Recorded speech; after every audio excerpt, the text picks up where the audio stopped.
The salvage pod hissed as it depressurized, ejecting Arya onto the frozen wasteland of Karn 7. She stumbled forward, her survival suit torn at the shoulder, the emergency rations indicator blinking red. 3 days. That's how long she'd been adrift after the mining vessel exploded. 3 days of rationing, of hoping, of watching the stars pass by with indifferent silence. Now she had 1 protein bar left. The wind howled across the ice plains, carrying with it something that made her blood freeze, a chorus of deep resonant growls. Arya's hand instinctively moved to her hip, finding only an empty holster. Her sidearm had been lost in the explosion. She was unarmed, alone and utterly exposed on a planet that wasn't supposed to have any fauna larger than ice beetles. The creatures emerged from behind a crystalline ridge like shadows given form. They moved on 4 powerful legs, their bodies covered in thick metallic-looking fur that shimmered with an otherworldly iridescence. Each stood nearly 2 meters at the shoulder, with elongated skulls that housed rows of teeth visible even at a distance. Their eyes glowed amber in the dim light of Karn 7's distant sun. Arya had heard stories. Every spacer had. The Krell clans, apex predators who had evolved intelligence just sophisticated enough to make them terrifying. They hunted in packs, communicated through complex vocalizations, and according to unconfirmed reports they held grudges. 7 of them encircled her now, their growls creating a symphony of menace. Then Arya noticed the 8th.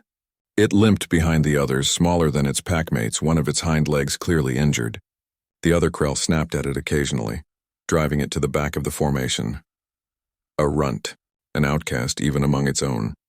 The largest Krell, easily half again the size of the others, stepped forward. Its chest rumbled with a sound like grinding stone. Arya recognized a challenge when she heard one in any language. She slowly reached into her suit's torn pocket and withdrew the protein bar. The Alpha's eyes tracked the movement. In the freezing air, she could see vapor rising from its breath, each exhalation a reminder of the raw power contained in that massive frame. Arya's hand trembled, not from fear, though fear was certainly present, but from hunger. She hadn't eaten in 18 hours. The protein bar represented survival, perhaps the difference between lasting until rescue or becoming another cautionary tale in spacer bars across the sector. But she remembered something her grandmother once told her. Humanity's greatest strength isn't our weapons or our ships. It's our ability to choose kindness when survival demands cruelty. The smallest Krell whimpered, pushed aside again by one of the larger pack members. Its ribs were visible beneath its fur and its injured leg dragged uselessly. Arya made her choice. She broke the protein bar in half, keeping 1 piece. Then, moving slowly so as not to trigger an attack, she walked toward the injured cub. The Alpha growled, a sound that vibrated in her chest cavity, but Arya didn't stop. She'd committed to this insanity. There was no backing down now. The small Krell, Arya found herself thinking of it as Drex, though she had no idea why, cowered as she approached. Its packmates tensed, ready to strike. Arya knelt in the snow, ignoring the cold seeping through her suit, and held out the half-protein bar. "Hey there," she whispered. "I know what it's like to be alone. To hurt." Drex sniffed the air, then looked up at Arya with those luminous amber eyes. Intelligence flickered there, real, undeniable intelligence. The cub's gaze shifted to the larger Krell, as if seeking permission or perhaps fearing punishment. The Alpha made a sound, not quite a growl, more like a questioning rumble. Arya placed the protein bar on the snow in front of Drex and backed away slowly. The cub limped forward, sniffed the offering, then consumed it in 2 quick bites. As it did, something extraordinary happened. The cub's injured leg twitched. The shimmer of its fur intensified. And before Arya's eyes, the damaged limb began to move more freely. Not healed, not entirely, but improved. The protein bar's synthesized compounds designed for human consumption had somehow interacted with the Krell's biology in an unexpected way. Drex stood straighter, then approached Arya again. This time the cub pressed its head against her hand. The transformation in the pack was immediate. The Alpha's aggressive posture softened. The other Krell ceased their threatening growls. One by one they lowered their heads, a gesture that seemed almost like deference. The Alpha approached Arya directly. She forced herself to remain still as the massive predator circled her, its breath hot against her neck despite the freezing air. Then it did something that would be recorded in xenobiological journals for generations to come. It knelt, the entire pack knelt.